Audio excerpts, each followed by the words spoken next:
नमस्कार, आप देख रहे हैं आज तक। आपके साथ मैं हूं सईद अंसारी। स्वागत है आपका दस्तक में। आज देश हमारा शहादत में डूबा हुआ है, शोक में है। पुलवामा में सीआरपीएफ के काफिले पर हुए हमले में शहीद हुए 40 सैनिकों के पार्थिव शरीर दिल्ली पहुंच चुके हैं। श्रीनगर में गृह मंत्री राजनाथ सिंह ने सभी को कंधा दिया तो दिल्ली में प्रधानमंत्री नरेंद्र मोदी खुद हवाई अड्डे पहुंचे थे। शहीदों के शव उनके घरों के लिए कल रवाना किए जाएंगे। लेकिन ये जो तस्वीरें हैं, ये तस्वीरें आज पूरे देश को आंदोलित करती हैं, आक्रोशित करती हैं और गुस्से में पूरा देश इसलिए है क्योंकि हमारे जवानों पर जब वो जा रहे थे रास्ते में उन पर यह हमला किया गया, कायराना हमला। और इसके पीछे सीधे सीधे पाकिस्तान जिम्मेदार है, जैश मोहम्मद जिम्मेदार है। प्रधानमंत्री नरेंद्र मोदी में दिल्ली के पालम एयरबेस पर मौजूद रहे। इन सभी शवों पे उन्होंने पुष्पांजलि अर्पित की, श्रद्धांजलि दी। हमारे जांबाज बहादुर सैनिकों को उन्होंने नमन किया। ये वो तस्वीरें हैं जो आज पूरे देश ने देखी हैं। जगह जगह शहर शहर प्रदर्शन हो रहे हैं। पाकिस्तान के खिलाफ गुस्सा साफ दिखाई दे रहा है। देश शहादत का इंसाफ मांग रहा है। देश के लोग ये चाहते हैं, आज एक आम भारतवासी के मन में यह है कि कब तक हमारे साथी इसी तरह से शहीद होते रहेंगे। ये उन जांबाज सैनिकों के पार्थिव शरीर हैं जो अपनी जान की परवाह किए बिना, अपनी जान जोखिम में डालकर हमारे देश की सीमाओं की रक्षा करते हैं। उन इलाकों में तैनात रहते हैं जहां खतरा बहुत ज़्यादा रहता है, ताकि आप और हम सुरक्षित रह सकें, आपके हमारे बच्चे सुरक्षित रह सकें, हम चैन की नींद सो सकें।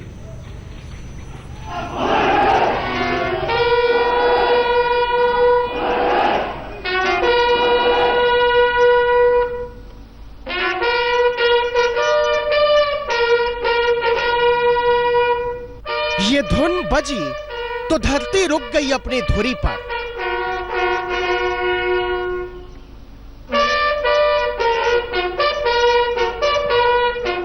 हवाएं लिपट गई चनार देवदार बबूल के पेड़ों से।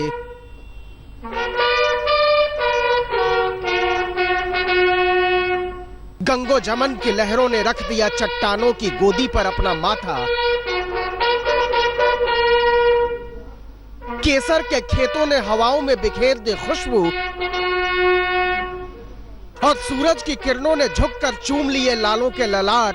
गुलसिता जरा झूम के देना रास्ता, मुल्क के माली जन्नत की गश्त पर निकले हैं।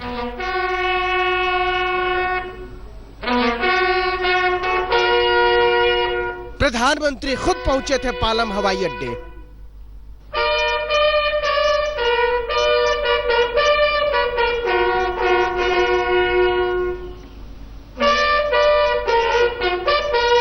कांग्रेस के अध्यक्ष राहुल गांधी, रक्षा मंत्री, विपक्ष के कई नेता, दिल्ली के मुख्यमंत्री अरविंद केजरीवाल तिरंगे में लिपटी हुई शहीदों की कतारें देख रही थी अपने बलिदान का हासिल। चीख रहा था चुप्पियों का शोर सर्दियों की ढलती हुई शाम में कि संभाल कर रखना यह देश अपने खून से सींचा है हमने। इन दृश्यों को बसा लीजिए अपनी निगाहों में। कहते होंगे इस रस्म को दुनिया से जाना, लेकिन जाना नहीं है ये मेरे मुल्क।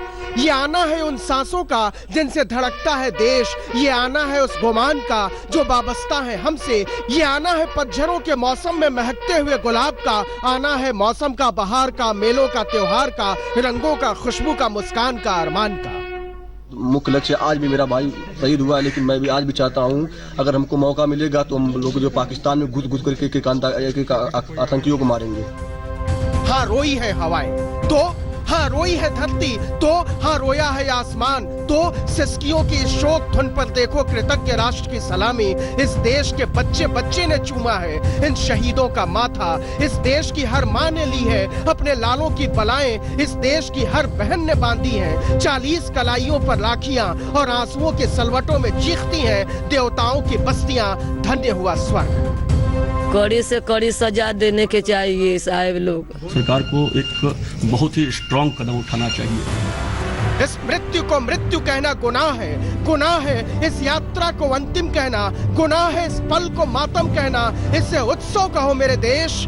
मादरे हिंद के शान में कंधों पर उठाए हुए इन झूलों को ताबूत नहीं कहते, हर किसी को मयस्सर नहीं होता ये मान। फिर भी दिल क्यों बैठा जाता है, क्यों बेचैन है मन, क्यों नहीं अच्छी लगती है रो सकती है पुरवाई, क्यों बादलों के गेसू बिलखते हैं बच्चों की तरह। वो कौन सी आंख है जिससे नहीं फूटा नमकीन पानी का झरना, वो कौन सी राह जो रोई न हो उस अंतिम सफर को चूमने की आस में। इस बेटा को भी हम युद्ध में लड़ने के लिए भेज देंगे, इसको भी भारत माता की कोख में देने के लिए हम तैयार हैं। कार्रवाई करें उन लोगों के साथ, ऐसा किया जाए बार बार इस तरह से हमारे वहाँ की सेना के ऊपर, हम लोगों के बच्चों के ऊपर इस तरह से हमला।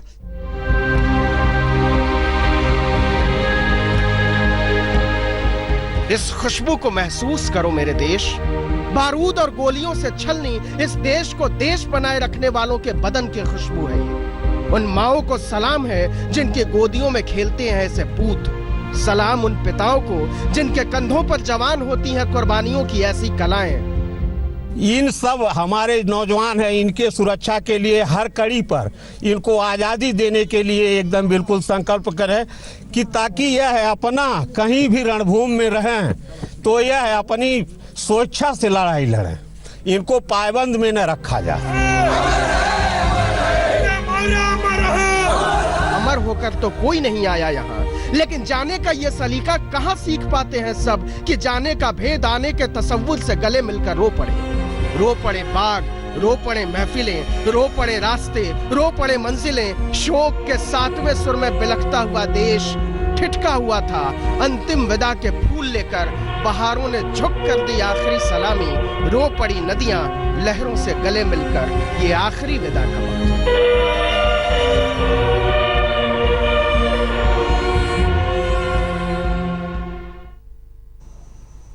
आंखें नम हैं, पूरा देश गमगीन है। पुलवामा की घटना पर एक तरफ जहां शोक की लहर है तो दूसरी तरफ भारी गुस्सा।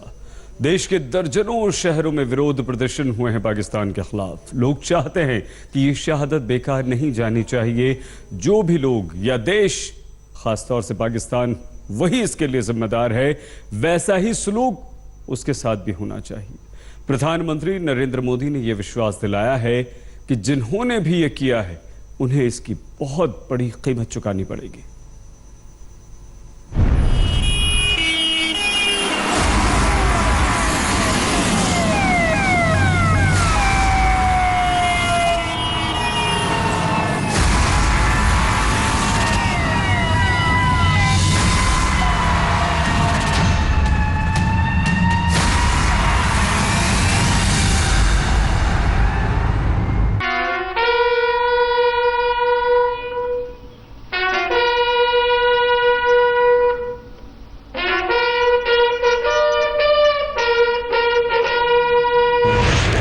आतंकी संगठनों को और उनके सरपरस्तों को कहना चाहता हूं कि वे बहुत बड़ी गलती कर चुके हैं। बहुत बड़ी कीमत उनको चुकानी पड़ेगी। मैं देश को भरोसा देता हूं कि हमले के पीछे जो ताकतें हैं, इस हमले के पीछे जो भी गुनहगार हैं, उन्हें उनके किए की सजा अवश्य मिलेगी। देश पूछ रहा है कब, हम इंतजार में हैं। इंसाफ की तारीख भी मुकर्रर होनी चाहिए। नाकाबिले बर्दाश्त हो चली है ये तकलीफ। भारत क्रोध में है।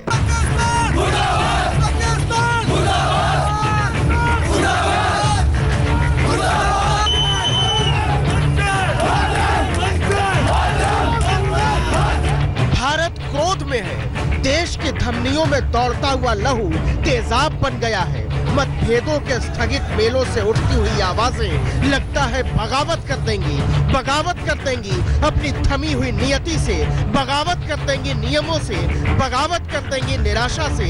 देश सुलग रहा है, भारत क्रोध में।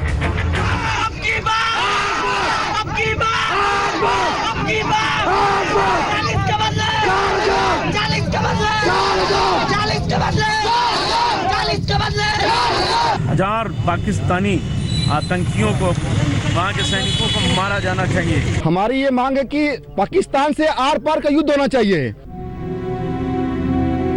ये देश पूछ रहा है कि गेहूं के खेतों में शहादत की बालियां कब तलक, पूछ रहा है हिफाजत के देवताओं से हुकूमत के फरेब कब तलक, किसान के आंगन में जवान के ताबूत कब तलक, बच्चों के हाथों में बाप को मुखाग्नि कब तलक, अमन की आस में मातमों की कश्तियां कब तलक, कब तलक, कब तलक।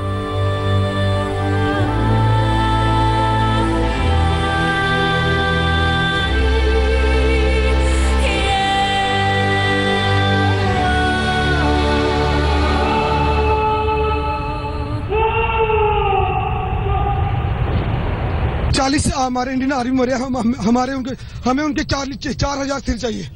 अगर करना है तो एकदम पाकिस्तान के ऊपर हमला कर दो। शहर दर शहर आवाजें उठनी शुरू हुई तो आसमान की कुंडियां टूटती चली गई। कोई तख्तियां उठाए हुए, कोई झंडे उठाए हुए, कहीं तनी हुई मुट्ठियां, कहीं अफसोस, कहीं आंसू, कहीं वंदना, कहीं गर्जना।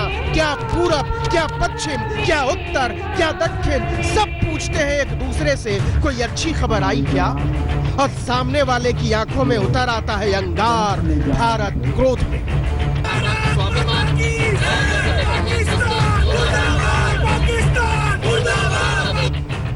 ये बदले का समय है, हर नौजवान की रगों में आग लगी हुई है। हमारे जवान वहाँ पे जो उन्होंने धोखे से मारे हैं, हम खून का बदला खून से चाहते हैं, हमें और कुछ नहीं चाहते।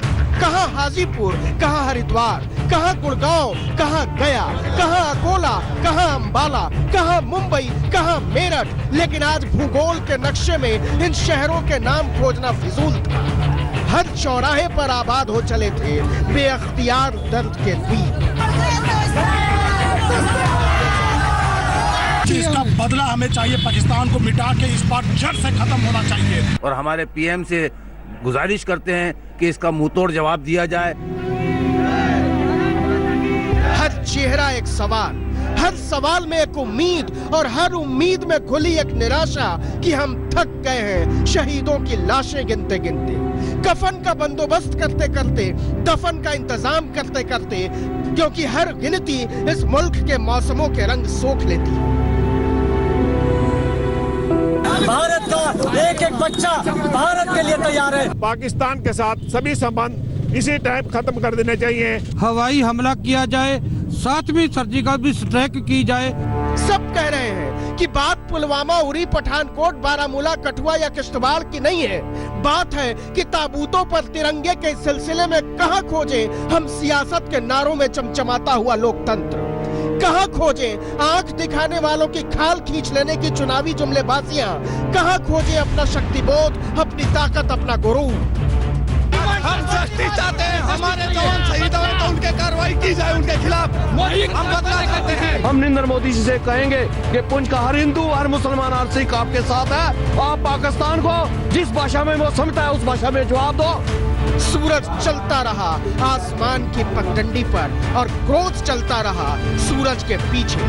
शाम के आंचल में सूरज जाकर छुप गया और क्रोध ने निकाल ली मशालें कि कहीं सो न जाए सियासत, खो न जाए रास्ता।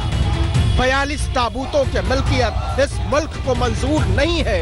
मंजूर नहीं है वो रवायतें जो हमारे सिपाही की जान को सस्ती बना देती। आज तक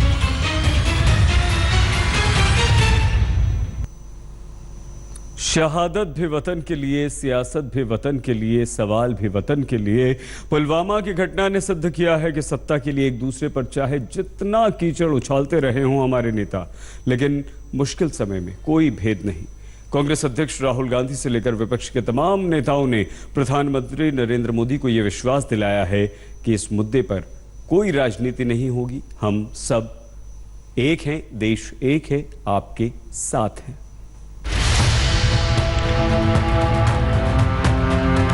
शुक्रवार की शाम को विदेश मंत्रालय के सामने से निकल रही दुनिया के कूटनीतिज्ञों की गाड़ियां इशारा कर रही थीं कि पुलवामा की घटना पर सरकार ने निर्णायक लकीर खींचने का मन बनाना शुरू कर दिया है। विपक्ष के सबसे बड़े नेताओं ने साफ कर दिया कि इस पर कोई सियासत नहीं, देश एक साथ लड़ेगा। आतंकवाद देश को बांटने तोड़ने की कोशिश करता है। इस देश को कोई भी शक्ति तोड़ नहीं सकती है, बांट नहीं सकती है। पूरा का पूरा ऑपोजिशन एक साथ हमारी सिक्योरिटी फोर्सेस के साथ और सरकार के साथ खड़ा है। ये जो हमला हुआ है, ये हिंदुस्तान की आत्मा पर हमला हुआ है। सवेरे सवेरे सुरक्षा पर कैबिनेट कमेटी की बैठक के बाद से ही सरकार ने सख्त तेवर दिखाने शुरू कर दिए थे। प्रधानमंत्री को विपक्ष का भरोसा मिला तो उन्होंने भी संयमित भाषा में कह दिया कि हम मिलकर इसका मुकाबला करेंगे। इस हमले की वजह से देश में जितना आक्रोश है, लोगों का खून खौल रहा है, ये मैं भली भांति समझ पा रहा हूं। इस समय जो देश की अपेक्षाएं हैं, कुछ कर गुजरने की भावनाएं हैं, वो भी स्वाभाविक है। हमारे सुरक्षा बलों को पूर्ण स्वतंत्रता दे दी गई है। हमला इतना बड़ा है कि बंदोबस्त पर भी सवाल उठे हैं। मसलन 300 किलो आईडी लेकर पुलवामा में आदिल दाखिल कैसे हुआ? आदिल पूरी रात अपनी कार में वहीं बैठा कैसे रहा? कार को बम में बदलने की खबर खुफिया एजेंसियों को क्यों नहीं लगी? काफिले की 5वीं गाड़ी को ही आतंकी ने निशाना क्यों बनाया? और खुफिया चेतावनी के बावजूद आवाजाही में लापरवाही क्यों बरती गई? गृह मंत्री ने कहा है, अगर कहीं चूक हुई है तो देखेंगे, लेकिन पहले हर हिमाकत का पूरा हिसाब होगा।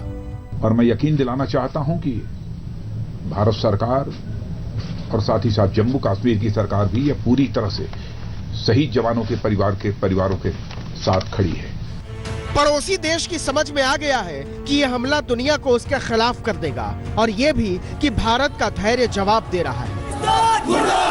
ये सिर्फ सिक्योरिटी फोर्सेस पर नहीं है, ये हमारे देश पर हमला है, ये हमारे देश की एकता पर, ये हमारे देश की अखंडता पर हमला है, और इस हमले को बर्दाश्त नहीं किया जाना चाहिए।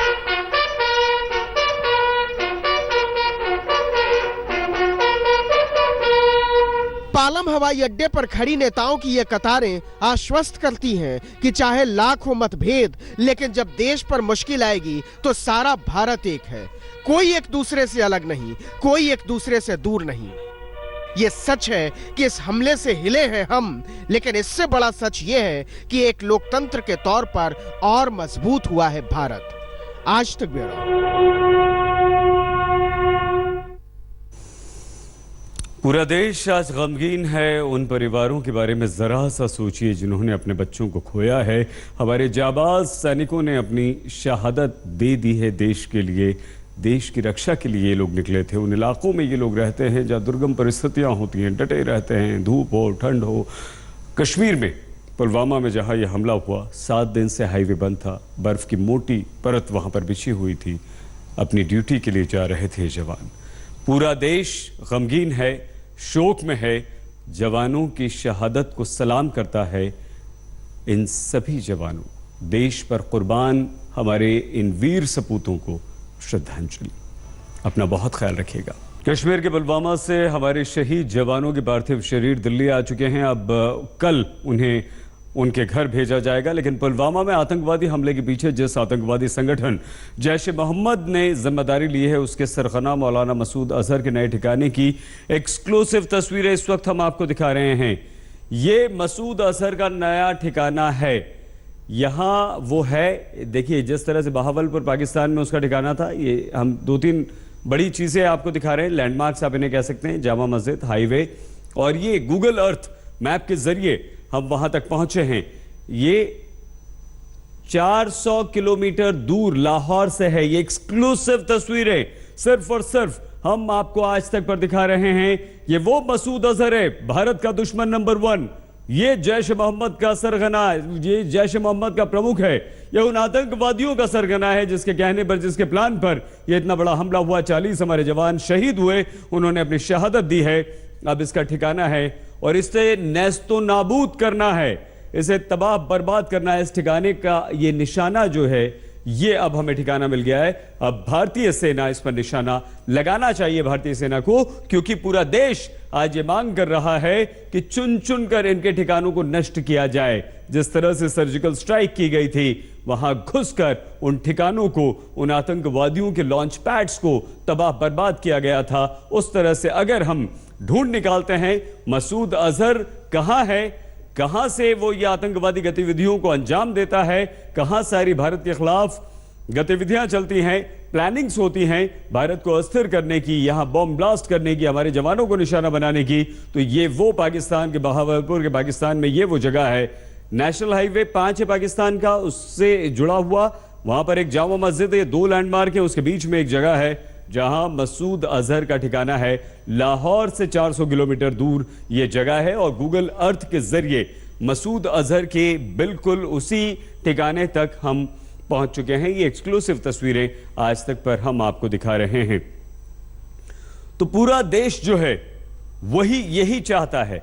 आज अगर शहर शहर प्रदर्शन हुए हैं तो मांग यही हुई है कि मुंह तोड़ जवाब दिया जाएगा। प्रधानमंत्री नरेंद्र मोदी ने खुद यह कहा है कि बहुत बड़ी गलती कर दी है इन लोगों ने और बहुत बड़ी कीमत चुकानी होगी। तो वो कीमत क्या होगी, किस तरह से अब भारत रिएक्ट करेगा, किस तरह से हमारी सेनाएं पाकिस्तान में बैठे उन आतंकवादियों के जो आका हैं उन्हें सबक सिखा सकते हैं। क्या हमारे पास विकल्प हैं, क्या हमारी सेना कर सकती है, भारत सरकार कर सकती है, हम कर सकते हैं। हमारी सहयोगी चित्रा त्रिपाठी आपको बताएंगे कि वो विकल्प क्या है और वो कितने कारगर विकल्प हैं और हम उनमें कितना सक्षम है मुंह तोड़ जवाब देने के लिए। Over to you Chitra. अपने 40 जवानों को खो चुका हिंदुस्तान इस वक्त स्तब्ध है, सन्न है। लोगों को समझ में नहीं आ रहा कि पार्थिव शरीर को देखने के बाद वो किस तरह का रिएक्शन दे। चलिए सबसे पहले हम आपको दिखाने की कोशिश करते हैं कि कैसे ये हमला किया गया। मेरे पीछे जैसा कि आप देख पा रहे हैं, दोपहर का वक्त था, 14 फरवरी की तारीख थी। 1 2 3 4 गाड़ियां जैसे ही गुजरती हैं, पास में खड़ी हुई एक 4 व्हीलर देखिए अचानक से टर्न लेती है और उसके बाद होता है जोरदार धमाका। जब तक लोग समझ पाते तब तक बहुत देर हो चुकी होती है और एक एक करके हमारे कई जवानों के शव वहां पर शत विशत स्थिति में दिखाई देते हैं। जैसे जैसे समय गुजरता है उसके बाद मरने वालों का आंकड़ा यानी कि हमारे शहीदों का आंकड़ा 40 को छू जाता है। फिलहाल इस तरह से हुआ था धमाका और ये तकरीबन कई गाड़ियां एक बार फिर से हम आपको दिखाने की कोशिश कर रहे हैं। चौथी गाड़ी के बाद 5वीं गाड़ी जैसे ही आगे की ओर बढ़ रही होती है, उसी वक्त अचानक से एक 4 व्हीलर जो पहले से ही वहां पर खड़ी होती है वो जाती है और फिर धमाका हो जाता है। 300 किलो विस्फोटक उस गाड़ी में मौजूद थे, उस गाड़ी में भरे गए थे जिसमें 40 की शहादत हुई है। विस्फोटक का एक पैकेट तकरीबन 4 किलोग्राम का बताया जा रहा है और इस लिहाज से यानी कि एक जो ईंट होती है उससे आप देख सकते हैं, हालांकि वो विस्फोटक काफी भारी, एक ईंट के बराबर। और इस तरह से हम आपको दिखा रहे हैं कि 75 पैकेट थे, तकरीबन 320 किलोग्राम विस्फोटक बताए जा रहे हैं। शायद यही वजह रही कि इतना भयंकर बड़ा धमाका होता है जिसने 40 जवानों की जान ले ली। अब सवाल यह है कि इसके बाद क्या, हिंदुस्तान इसके बाद आखिर ऐसा क्या करे जिसके बाद कम से कम जो जख्म, जो नासूर इस वक्त सबके दिलों में है उस पर मरहम लग सके। आगे बढ़ते हुए हम आपको बताते हैं हमारे पास यानी कि हिंदुस्तान के पास, हिंदुस्तान की सरकार के पास, मोदी सरकार के पास विकल्प क्या हैं। और सबसे पहले आपको दिखाते हैं विकल्प नंबर 1 और आपको दिखाएंगे वो मिसाइल जिसको लेकर कई बार विवाद तो हुए, लेकिन बोफोर्स, आपको बता दें बोफोर्स तोप का इस्तेमाल करगिल के वक्त किया गया था और उस वक्त अप्रत्याशित सफलता हिंदुस्तान को मिली थी, उसको फिर से दोहराया जा सकता है। यह हम आपको दिखाने की कोशिश कर रहे हैं। एलओसी लाइन ऑफ कंट्रोल और उधर पीओके पाकिस्तान ऑक्युपाइड कश्मीर आप देख रहे हैं। बोफोर्स को हम ऊंची पहाड़ियों पर लेकर जाएं और वहां से बिल्कुल सटीक निशाना पीओके में मौजूद उन आतंकवादियों के कैंप पर करें जहां से आतंकवादी फलते फूलते हैं और फिर हिंदुस्तान के सरहद में प्रवेश कर जाते हैं। ये देखिए, अब विकल्प नंबर 2 पर आ जाते हैं। बोफोर्स की हमने बात कर दी है। विकल्प नंबर 2 में बात सुखोई 30 विमानों की होगी। आपको बता दें कि 2002 में हिंदुस्तान में इसे इंट्रोड्यूस किया गया था और सुखोई 30 ये विमान 3000 किलोमीटर तक की दूरी इनकी मारक क्षमता है और सुखोई 30 के जरिए अपने ही सरहद में, यानी कि हिंदुस्तान अपने ही सरहद में सुखोई 30 को घुमाए, लेकिन उसकी मारक क्षमता के जरिए जो कैंप है, जो आतंकवादी ठिकाने हैं पाकिस्तान ऑक्युपाइड कश्मीर में, पाकिस्तान की सरहद में, उसको खत्म किया जा सकता है। यह विकल्प नंबर 2 हो सकता है।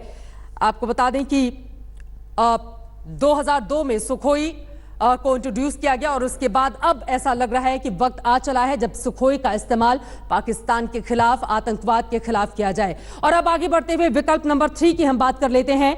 आपको बता दें, हमारे जो सैनिक हैं, हमारे जो जवान हैं, वो LOC क्रॉस करें, पाकिस्तान ऑक्युपाइड कश्मीर में प्रवेश करें और उसके बाद जो वहां पर आतंकवादी हैं उनको मार गिराएं। हालांकि इसके लिए बहुत एहतियात बरतने होंगे, बहुत ज्यादा सावधानी, सतर्कता बरतनी होगी, क्योंकि मार गिराना हमारा एक लक्ष्य है, लेकिन उससे भी ज्यादा जरूरी है हमारे जवानों की हिफाजत। जैसा कि सर्जिकल स्ट्राइक के वक्त हमने देखा था, पाकिस्तान के अंदर घुसकर आतंकवादियों को मार गिराया गया, उनके ठिकानों को नेस्तनाबूद कर दिया गया और हमारे सभी जवान सुरक्षित वहां से वापस चले आए थे। ऐसी ही प्लानिंग एक बार फिर से करनी होगी पाकिस्तान के खिलाफ। और अब विकल्प नंबर 4 पर आ जाते हैं। विकल्प नंबर 4, बख्तरबंद ये गाड़ियां जो LOC क्रॉस करें, पाकिस्तान में घुसे, आतंकवादी ठिकानों को खत्म करें और उसके बाद वहां से वापस आ जाएं। यह विकल्प नंबर 4 में है। आपको बता दें, हमारी सेना के पास, सरकार के पास कई ऐसे विकल्प हैं जिनको लेकर मंथन भी किया जा रहा है, क्योंकि हिंदुस्तान के लोग इस वक्त बेहद गुस्से में हैं और सब एक सुर से मांग कर रहे हैं, पाकिस्तान को सबक सिखाने का वक्त अब आ चुका है। विकल्प नंबर 4 में बख्तरबंद गाड़ियों का हम जिक्र कर रहे हैं। और अब आगे बढ़ते हुए आपको दिखाते हैं विकल्प नंबर 5। विकल्प नंबर 5, ब्रह्मोस मिसाइल का हम इस्तेमाल कर सकते हैं। आपको बता दें, इसका वजन 2500 किलोग्राम यानी कि 250 किलोग्राम इसका वजन होता है। और जब हम ब्रह्मोस मिसाइल का इस्तेमाल करेंगे, जाहिर तौर पर जितने भी आतंकवादी ठिकाने हैं उस पर जब ये मिसाइलें दागी जाएंगी, सारे के सारे आतंकवादी ठिकाने नेस्तानाबूद हो जाएंगे पाकिस्तान ऑक्युपाइड कश्मीर से। और अब आगे बढ़ते हुए 6वां विकल्प, आपको बता दें कि समुद्र के रास्ते जब भारतीय थल सेना, वायुसेना और हमारी नेवी एक साथ काम करेंगी, तो फिर पाकिस्तान पर चारों तरफ से घेर कर हम ऐसा वार कर सकते हैं जो आगे आने वाले कई पीढ़ियों तक उसे याद रहेगा। और समुद्र के जरिए भी हम उस पर वार कर सकते हैं। उसका ट्रेड रोकने का फैसला तो पहले ही किया जा चुका है, मोस्ट फेवर्ड नेशन का दर्जा खत्म कर दिया गया है। लेकिन समुद्र के जरिए एक चिंता की बात यह है कि चीन भी लगातार अपने सबमरीन के जरिए वो पाकिस्तान को सपोर्ट कर रहा है, तो यहां पर थोड़ी सी स्थिति अलग हो सकती है। लेकिन यह भी विकल्प नंबर 6 के रूप में हिंदुस्तान के सामने मौजूद है। देश इस वक्त एक सुर से यही मांग कर रहा है, पाकिस्तान को सबक सिखाने का वक्त है। राष्ट्रहित में, देशहित में यही है कि पाकिस्तान को ऐसा कड़ा सबक सिखाया जाए जो पिछले 4 युद्ध में भी हमने नहीं सिखाया है। हालांकि युद्ध आखिरी विकल्प है, लेकिन हर एक विकल्प पर भारत सरकार इस वक्त काम कर रही है। शायद यही वजह है कि प्रधानमंत्री नरेंद्र मोदी की ओर से 2 टूक कह दिया गया है कि बस अब और नहीं। हम होते हैं कुछ ही पलों में हाजिर, आप देखते रहिए आज तक। लेटेस्ट खबरों के लिए यूं ही देखते रहिए आज तक और इस वीडियो के पसंद आने पर लाइक, शेयर एंड सब्सक्राइब करना ना भूलें।